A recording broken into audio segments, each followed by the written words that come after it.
शुक्रिया भाई साहब। माननीय संचालन महोदय, इतना अच्छा संचालन करने के लिए विशेष आभार उत्तर प्रदेश के युवा प्रदेश अध्यक्ष भाई डॉक्टर कुलदीप भार्गव और उनकी टीम का, इतना अच्छा मैनेजमेंट करने के लिए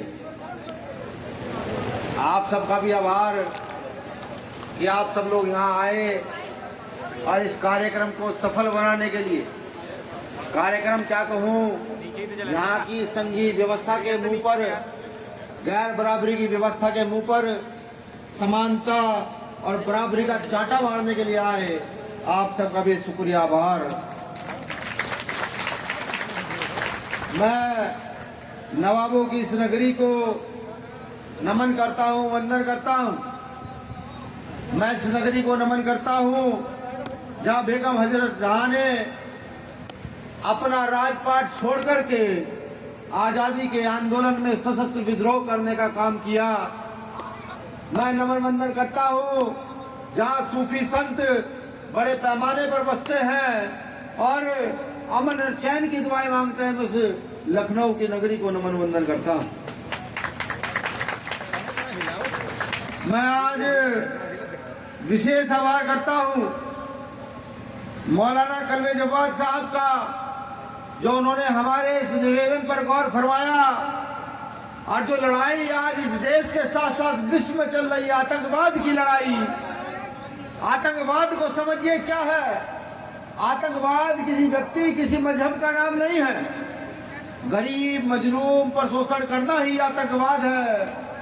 हर उस व्यक्ति पर शोषण करना जो न्याय के लिए प्रतिबद्ध है, न्याय के लिए सोचता है, उस पर का शोषण करना ही आतंकवादी है। और मैं विश्व में सबसे बड़ा आतंकवादी किसी को मानता हूं, यहाँ राष्ट्रीय सेवक संघ के लोगों को सबसे बड़ा आतंकवादी विश्व के अंदर मानता हूं।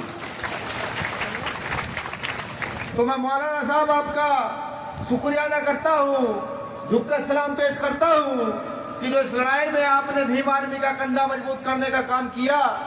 तमाम मुश्किलों के बावजूद भी, मुश्किल कलवे जवाद साहब के सामने क्या है कि कलवे जवाद साहब का परिवार विदेश में फंसा हुआ, जहाँ लड़ाई चल रही है, और अभी स्थिति ऐसी है उनकी कि वो कार्यक्रम में शरीक होने की स्थिति में नहीं थे। उनकी डिस्क में भी परेशानी है। जिन लोगों को लाठी डंडे और जेल ना रोक पाई, उसको बारिश रोक देगी क्या? जिनको लाठी डंडे और जेल ना रोक पाई हो, क्या तो बारिश रोक लेगी? अगर बारिश नहीं रोक सकती तो शांति से बैठ जाइए और सुनिए। ये बारिश कुछ नहीं है, ये तो हमारे स्वागत के लिए आई है, बुलाई गई है कि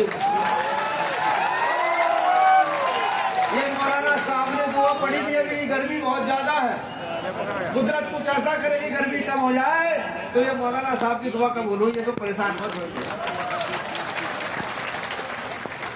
तो मैं मौलाना कलवे जब्बार साहब का शुक्रिया अदा करता हूँ।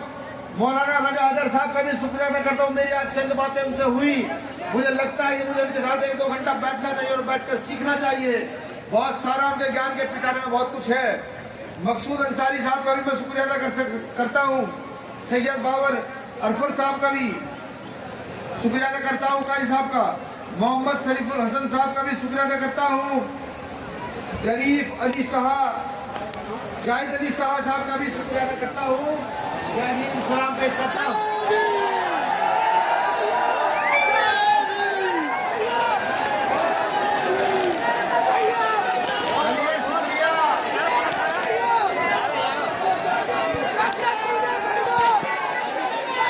सब लोग अपनी जगह पर जाने का काम करें।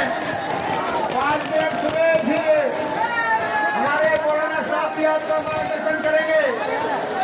समय बहुत कम है, सिर्फ इतना कहूँगा कि अन्याय अत्याचार के खिलाफ कमर कस लीजिए और अपने लठों पर नाम लिख लीजिए और प्रत्येक संगठन का जो यहाँ इंसानियत की खिलाफत करता है, मैं कहता हूँ याद। और हमें और आपको जिंदगी अता की है। जिस नाम से पुकारो वो सुनता है। आज यहाँ पर हम जमा हुए हैं किसी के खिलाफ नहीं, किसी के धर्म के खिलाफ नहीं, बल्कि जुल्म और अत्याचार के खिलाफ। जुल्म करना गलत है, अत्याचार करना गलत है तो जुल्म और अत्याचार को बर्दाश्त करना उससे ज़्यादा गलत है। वो कौमें जलील होती हैं, उन कौमों की कोई इज्जत नहीं होती है जो जालिम के सामने खड़े नहीं होते हैं। जितना पीछे हटिएगा उतना ये लोग आपको दौड़ाते रहेंगे, और जितना इनके मुकाबले में आइएगा तो ये लोग पीछे हटते रहेंगे। आज ये जो जंग है, आज ये जो युद्ध है, ये किसी दो मजहब के दरमियान नहीं है। आज ये जो जंग है, ये युद्ध है, ये कमज़ोरों और ताकतवरों के दरमियान है। आप देखें, पता है ताकत इसराइल की बहुत ज़्यादा है। 30,000 से ज़्यादा बच्चों को इसराइल ने फिलिस्तीन में कत्ल किया है। लाखों बेगुनाह इंसानों को इसराइल ने कत्ल किया और कत्ल कर रहा है। जितने हॉस्पिटल गज़ा में थे सबको इसराइल ने नाबूद कर दिया है, ख़त्म कर दिया है। और उसके बाद उसने ईरान के ऊपर हमला किया। आज सुबह इसराइल का जो सबसे पक्का और खबीस दोस्त है अमेरिका ने ईरान के ऊपर हमला किया, उसके एटमी पावर के ऊपर हमला किया। कह रहा था 2 हफ्ते बाद मैं फैसला करूंगा। कितना बड़ा धोखेबाज है, कितना बड़ा मक्कार है। आज उसने हमला किया, लेकिन दुनिया देखेगी एक दिन कि जालिम को शिकस्त मिलेगी और मजलूम को फतह मिलेगी। हमें डरने की जरूरत नहीं है, हमें घबराने की जरूरत नहीं है।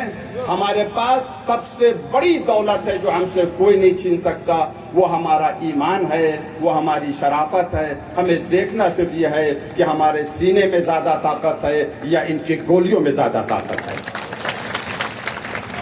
हिंदुस्तान जिंदाबाद। ये जो इत्तेहाद है, अगर इससे हमारे मुल्क को फायदा मिलेगा।